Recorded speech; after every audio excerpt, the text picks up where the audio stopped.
Welcome to this introduction to trigonometry. Today, we are going to explore the foundation of all trigonometric functions, the unit circle. This simple geometric concept unlocks the secrets of angles, triangles, and wave patterns found throughout physics and engineering.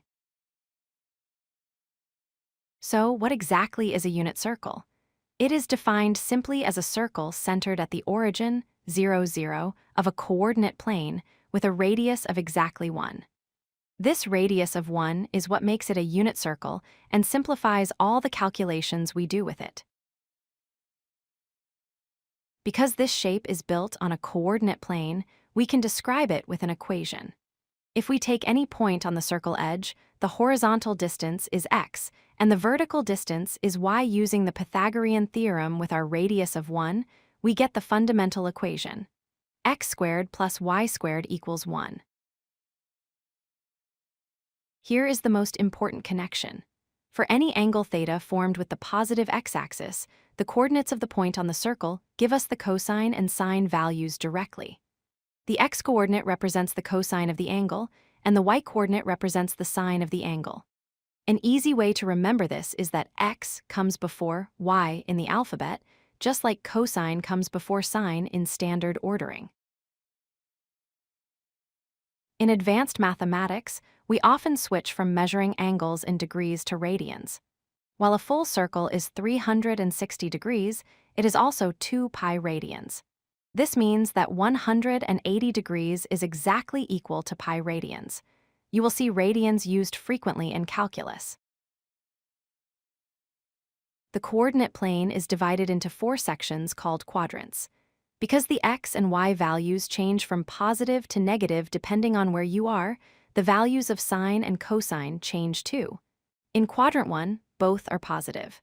As we move counterclockwise, these signs change in a predictable pattern. Let's look closely at the first quadrant. There are 3 special angles you should memorize: 30, 45, and 60 degrees, or in radians, pi over 6, pi over 4, and pi over 3. Notice the coordinates. They involve the square root of 3 over 2, the square root of 2 over 2, and 1/2. These values repeat around the entire circle, just with different signs.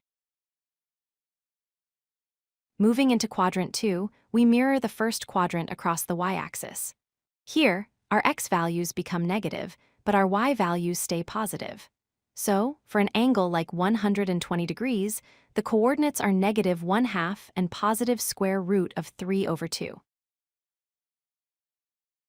The pattern continues.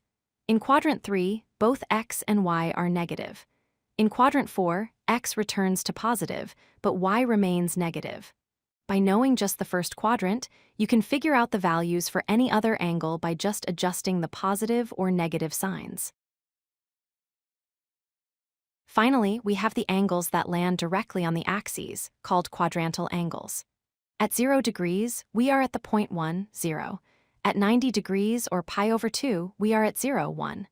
At 180 degrees, we are at negative 1, 0. And at 270 degrees, we are at 0, negative 1. To summarize, the unit circle connects algebra and geometry. Remember that the radius is 1, the x value is cosine, and the y value is sine. Mastering these basics provides the toolset you need for understanding waves, oscillations, and complex rotations in higher mathematics. Thanks for watching.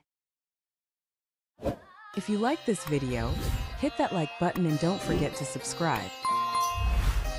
Visit codelucky.com for more such useful content.